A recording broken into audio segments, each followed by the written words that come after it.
My name is Aurora, I'm 26 years old and I've been married to Mason, who's 29, for almost 3 years. We live in a small town near Austin, Texas, where the summers are scorching, and so are the family dynamics. From the moment I joined Mason's family, I felt the chill from his mother, Sylvia, and his 2 siblings, Kylie, 24, and Ethan, 22. They always kept a strange distance from me, as if I had barged into their perfect little world. Mason used to tell me not to worry and just let things be, but deep down I couldn't accept it. I believed that if I tried hard enough and showed them kindness, they'd eventually come around. Mason, always gentle, once held my hand and said, "Aurora, you don't have to earn their affection. The right people will recognize your heart." But I was stubborn, maybe a little naive, and I thought, if I never try, I'll always be the outsider. So when I heard Sylvia was turning 50, a major milestone, I saw it as the perfect chance to prove my goodwill.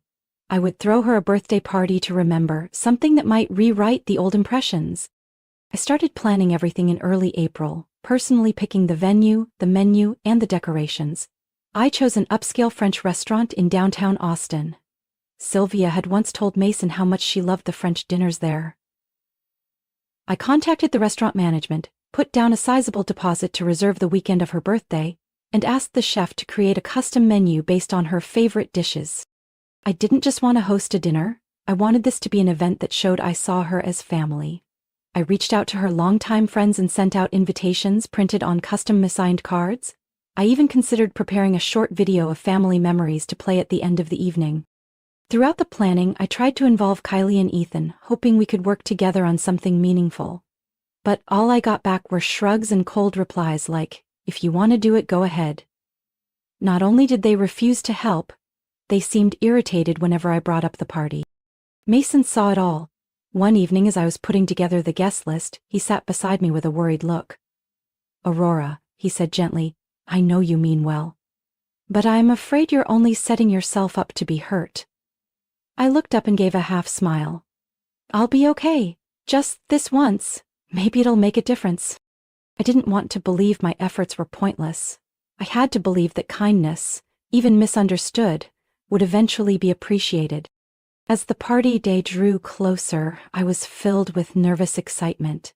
I pictured Sylvia walking into the restaurant, surprised and touched, her friends cheering, and me standing there, smiling as she lit up with joy. I believed that after that night, the icy wall between me and Mason's family would start to melt. I poured my heart into every single detail of the party, as if it were my own special celebration.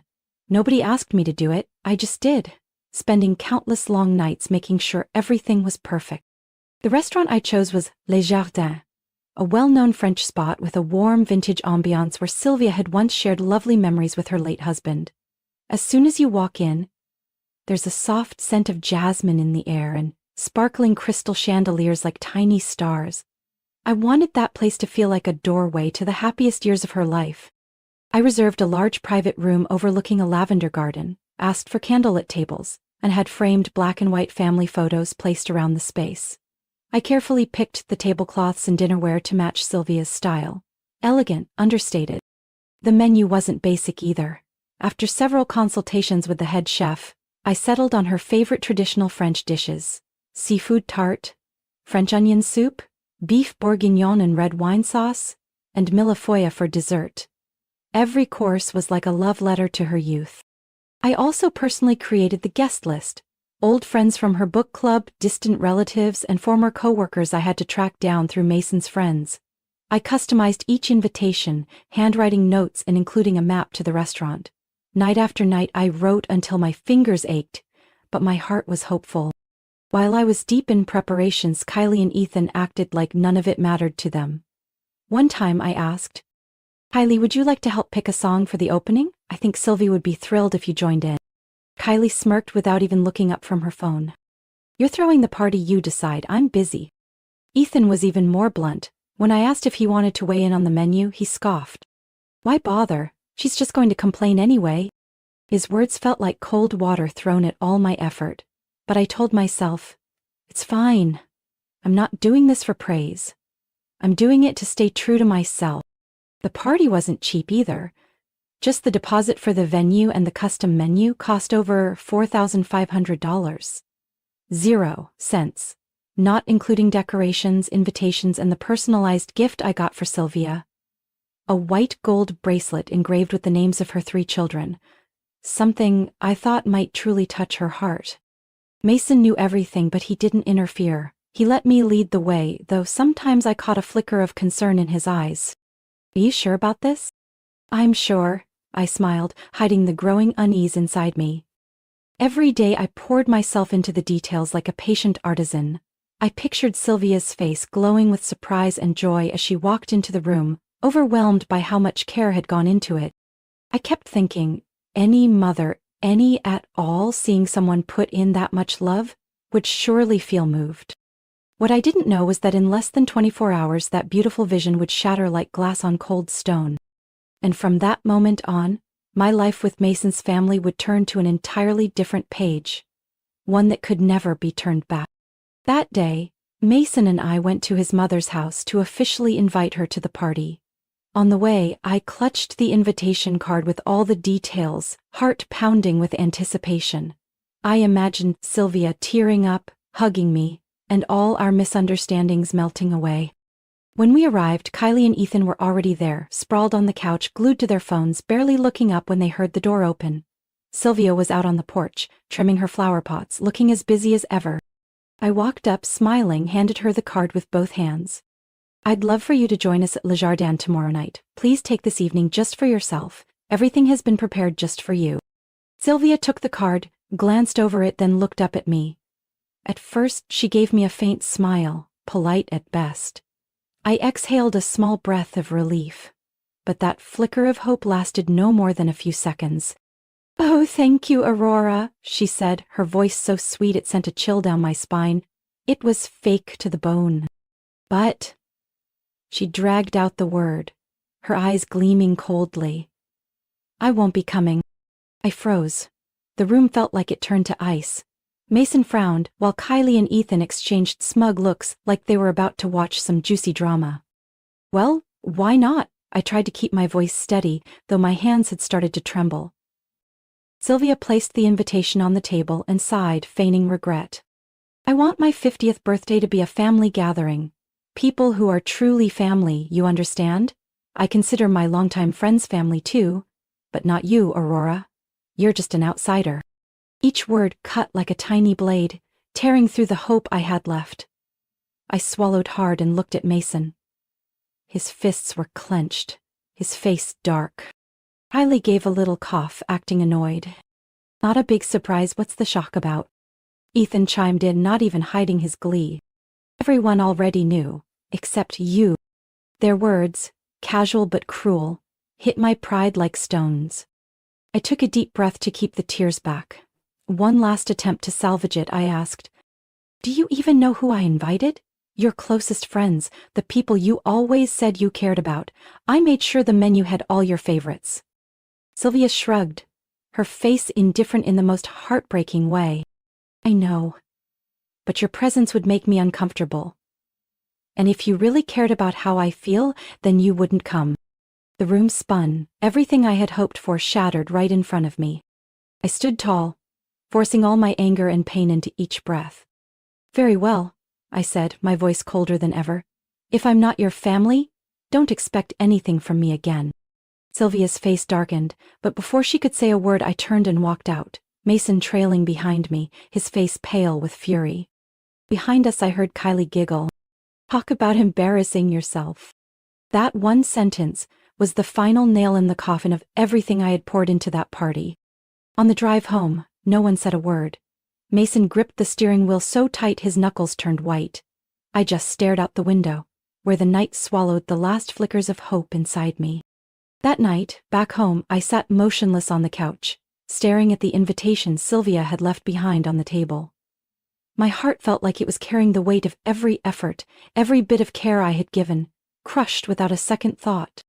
Mason sat beside me and placed a hand on my shoulder.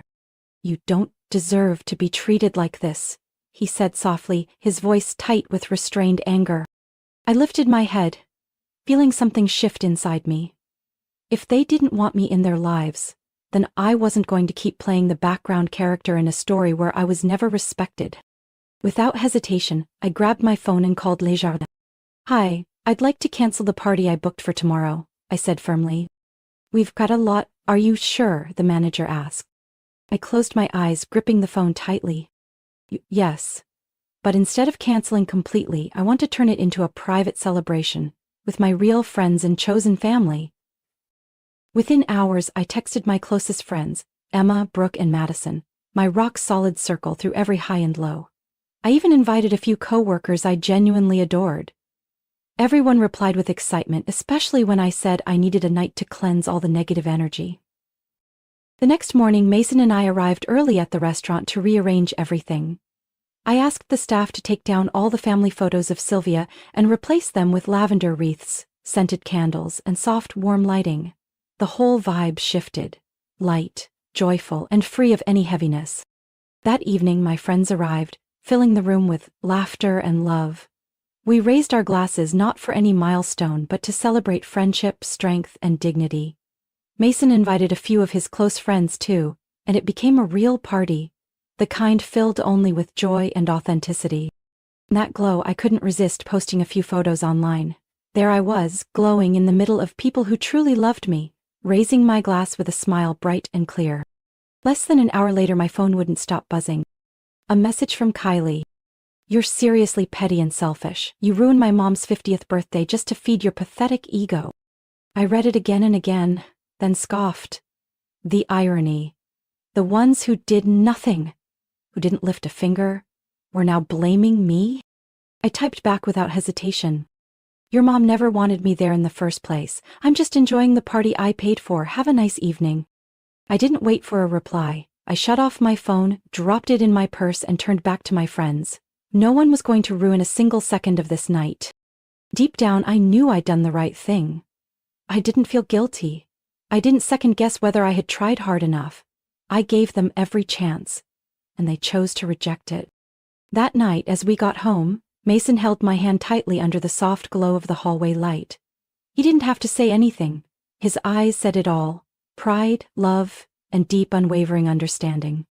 I stood in front of the mirror and saw a different Aurora. Stronger, clearer, and finally free from trying to please people who never deserved my efforts. I didn't know what tomorrow would bring, but I knew one thing for sure. I would never let anyone treat me that way again. The next morning, with the pale sunlight filtering through the curtains, Mason sat quietly at the edge of the bed, gripping his phone. I knew he hadn't slept, turning everything over in his mind. I poured 2 cups of coffee, set one next to him, and sat down across from him in silence.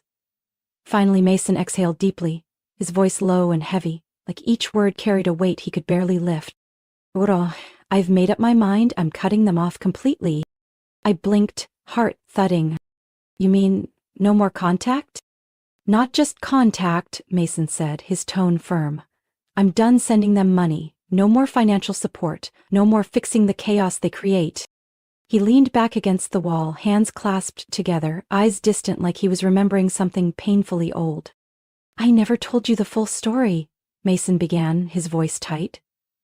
"When my dad passed, I was only 22. Ethan and Kylie were still in school. Mom had never worked a single day. The money Dad left didn't come close to covering our expenses. I gave up grad school and worked non-stop to support them. I stayed quiet, my heartbeat quickening. At first, I did it willingly. They were my family. But over time, they came to expect it. They stopped trying. They never grew up. They just waited for the next check, like it was my duty." His voice dropped, touched with bitterness. "And then you came into my life. That's when things changed. First it was the passive comments, then direct ones. You were a threat to the supply they relied on. They treated you badly, not because of anything you did, but because they were afraid of losing the ATM they've leaned on for almost 10 years. I bit my lip, fighting back tears. Suddenly, all the cold stares, the snide remarks, the unexplained tension, it all made sense. The whole ugly truth snapped into place. "I get it," I whispered, "but Mason, are you sure? This is a big step." He nodded, more certain than ever. I've waited too long already, Aurora. I thought if I kept sacrificing they'd change, but the truth is, greed has no limit. If I don't protect myself and protect you, I'll stay stuck in this cycle forever. I reached for his hand and squeezed it tightly. Whatever you decide, I'm with you, I said firmly.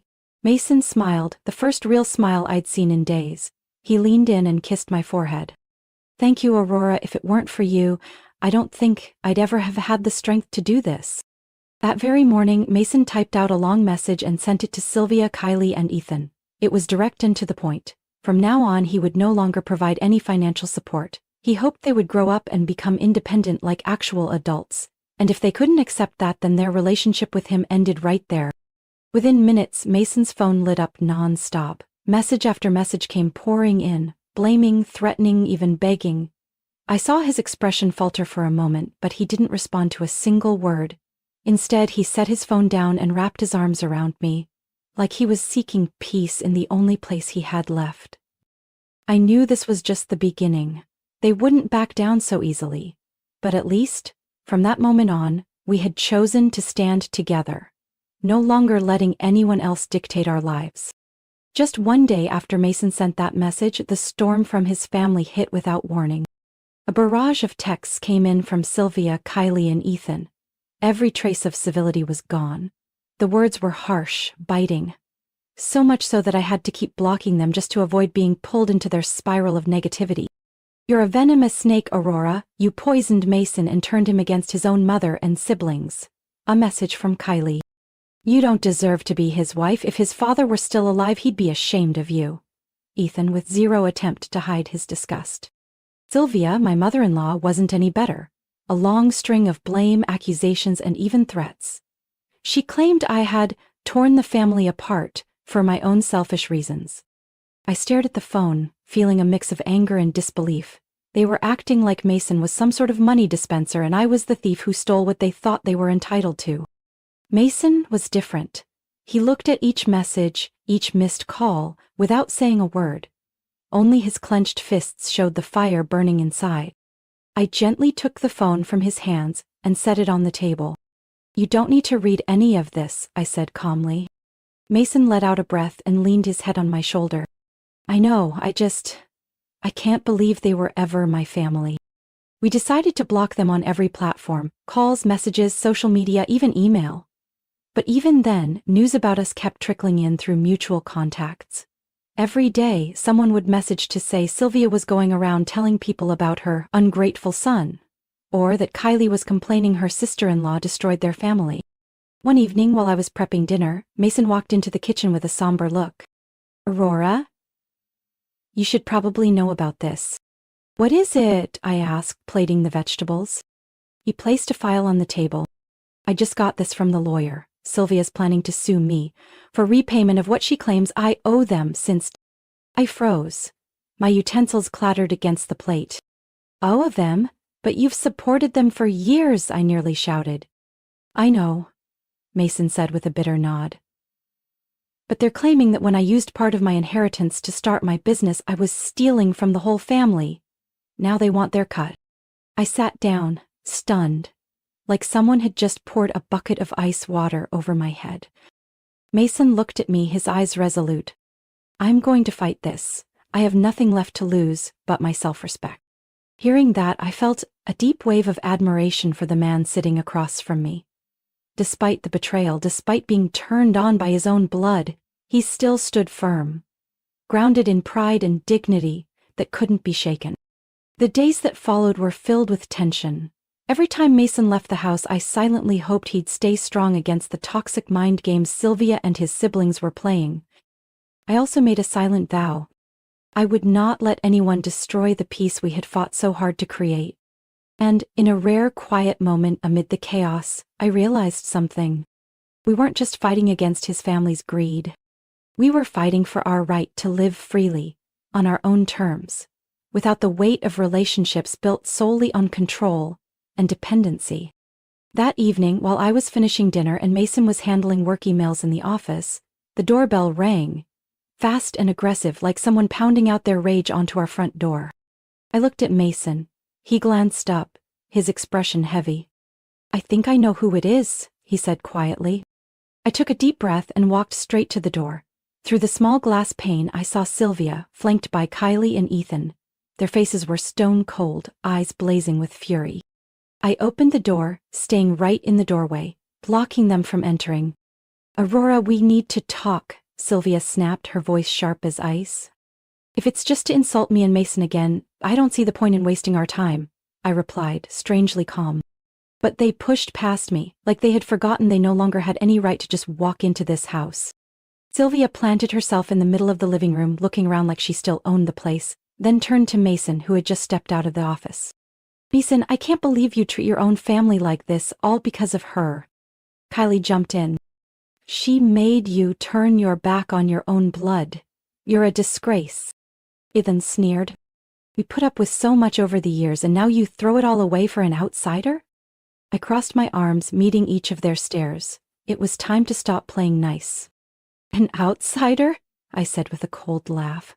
I may be one to you, but what about Mason? Is he still family to you, or is he just a walking credit card in your eyes? Sylvia's eyes bulged. Don't you dare speak to me like that. If it weren't for me and his siblings, he wouldn't be where he is today. Oh, really? I raised an eyebrow, my words sharp as blades. If it weren't for them, Mason wouldn't have had to drop out of school and work himself to the bone just to support everyone. If it weren't for them, he wouldn't have carried burdens no young man should ever carry. The room fell silent. I stepped forward, fearless now. You've leeched off him his entire adult life. No work, no effort, just endless demands, and now you stand here blaming him? Have you ever once asked yourselves what you've done for him? Sylvia flushed red, stammering. We're family. Families help each other. Help? I scoffed. Help doesn't mean exploitation. It doesn't mean draining someone until there's nothing left. Real families don't force a choice between freedom and obligation, between happiness and guilt.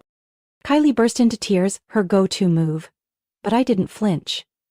Ethan's fists clenched in frustration. I looked Sylvia dead in the eye. I'm asking you to leave our home. You no longer have the right to walk in here like it belongs to you. Sylvia shouted. Mason, are you really going to let her talk to your mother like this? Mason stepped forward and stood between us. I'm not just standing here, he said, voice low but firm. I'm protecting my real family. Sylvia, Kylie, and Ethan were stunned into silence.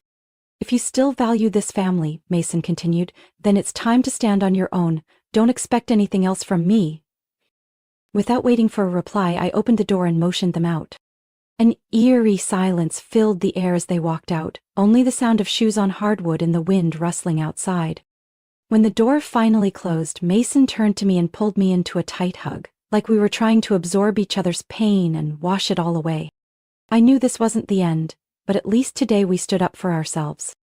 Just 3 days after that explosive confrontation, a certified letter arrived at our doorstep. Mason opened it first. I saw his hand pause mid-turn, his face hardening into ice. I walked over, concerned. What is it? He didn't answer right away, he just handed me the paper, his lips pressed tight. It was a court summons. His family, led by Sylvia, had officially filed a lawsuit against Mason, accusing him of illegally withholding inheritance after his father's death. They were demanding a large sum of money, claiming it should have been divided equally among all family members. I stared at the paper, fury rising in my chest. They really had the nerve to do this? After everything you've done for them? Mason just nodded, his face calm but steely. We immediately contacted our lawyer Mark Anderson, the same one who had helped Mason with several major business deals. Mark arrived that same day, carrying a thick folder of documents. After a few hours of reviewing everything, Mark looked up and said confidently, "We are in a strong position. The assets they're referring to were already legally divided according to the will. Mason, your share was just 20%, and you used your own portion to start your company. The rest? Your mother and siblings spent theirs years ago." I squeezed Mason's hand under the table, my eyes filled with determination. We're not letting them push us around ever again. The court date was set for 3 weeks later. That waiting period felt like a test of endurance. Every day, Sylvia and Kylie spread rumors around town, painting Mason as someone who robbed his widowed mother and orphaned siblings of their inheritance. Some acquaintances even started whispering behind our backs, throwing us curious, judgmental looks. Mason bore it all in silence, but I knew he was bleeding on the inside. On the day of the trial, Sylvia and her 2 children showed up in formal clothes, wearing smug expressions. Mason, on the other hand, wore a simple gray suit, calm and composed, like a warrior ready for his final battle. Mark presented every piece of evidence to the judge: copies of the will, bank statements, Mason's original investment contracts. All of it clearly showed Mason had never touched a cent beyond his rightful share, and that his entire business was built by his own hands. Meanwhile, the other side had nothing but baseless accusations and emotional pleas. They dodged every direct question from our lawyer, refusing to back their claims with facts. At the end of a long, tense day, the judge read the verdict. Based on the evidence submitted, the court finds Mason not guilty of any misappropriation of inheritance. Furthermore, the plaintiffs, Miss Sylvia and her 2 children, are ordered to compensate Mason for legal fees and defamation damages. In that moment, I squeezed Mason's hand tighter. He gave me a faint smile, relieved but tinged with sorrow. Quote, across the courtroom, Sylvia and her children sat frozen, stunned. Kylie burst into loud sobs. Ethan slammed his hand on the table, his face flushed with rage. As for me, I felt one thing: freedom. In the days that followed, news of their courtroom defeat spread quickly throughout town. Sylvia's family became the subject of gossip, avoided and shunned by neighbors. Kylie's boutique closed after customers stopped coming. Ethan, once proud of being the pampered son, remained unemployed. And us? We slowly reclaimed our peace. Mason returned to running his company. I picked up interior design again, for the first time in years, without the looming fear that his family might tear everything apart. One evening, while we sat on the porch sipping warm tea in the cool fall breeze, Mason held my hand and whispered, "Aurora, thank you. I couldn't have made it through without you." I rested my head on his shoulder and replied softly, "We have each other. That's all we need." Outside, golden leaves floated in the wind, as if carrying away all the pain from the past, clearing the way for a new chapter full of hope. Word of Sylvia and her children's humiliating loss traveled fast, spreading like quiet sparks, igniting in every coffee shop conversation, every church gathering, every busy street.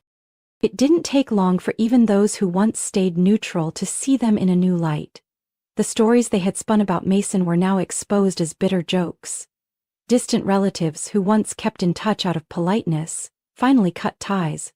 No more weekend invites, no more casual texts, just cold silence. Sylvia, once proud of being the devoted mother, retreated into a cramped rental on the outskirts of town. Kylie, with no store to run, took a job as a cashier at a small supermarket. Every shift, a reminder that her days of freeloading were over. Ethan, after months of unemployment, ended up hauling boxes at a warehouse over 20 miles from town. No matter how much they blamed or resented us, the truth remained: the easy life was over. As for Mason and me, we began embracing our new life, a life free from guilt trips, demands, and invisible burdens hanging over every dinner table. We moved into a smaller but cozier house on the edge of town. Every morning I woke to birdsong in the backyard, and Mason tended to his green garden like he was healing wounds he no longer had to hide. We hosted simple dinners with friends, the kind who truly cared about us, not for money or status. Laughter filled our little home, blending with golden sunlight through the kitchen windows. One breezy afternoon, sitting on the porch watching leaves swirl through the air, Mason turned to me with emotion in his voice. "Aurora, I never thought happiness could be this simple, just having you. Everything else feels unimportant."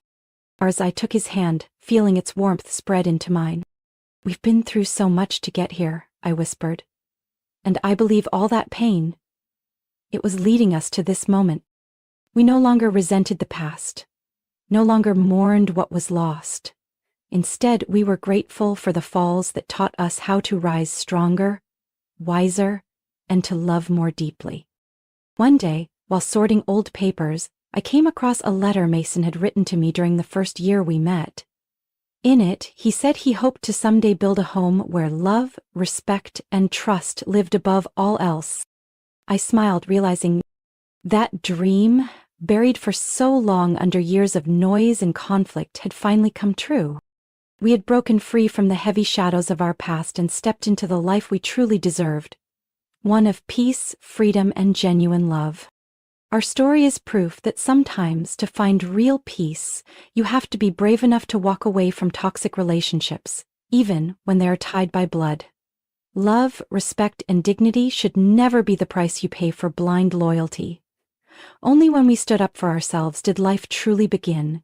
And now, every day, we live in gratitude for choosing ourselves, no matter how hard it was. What do you think of our journey? Would you have done the same if you were in our shoes? Share your thoughts in the comments below, and don't forget to follow the channel for more heartfelt and powerful family stories.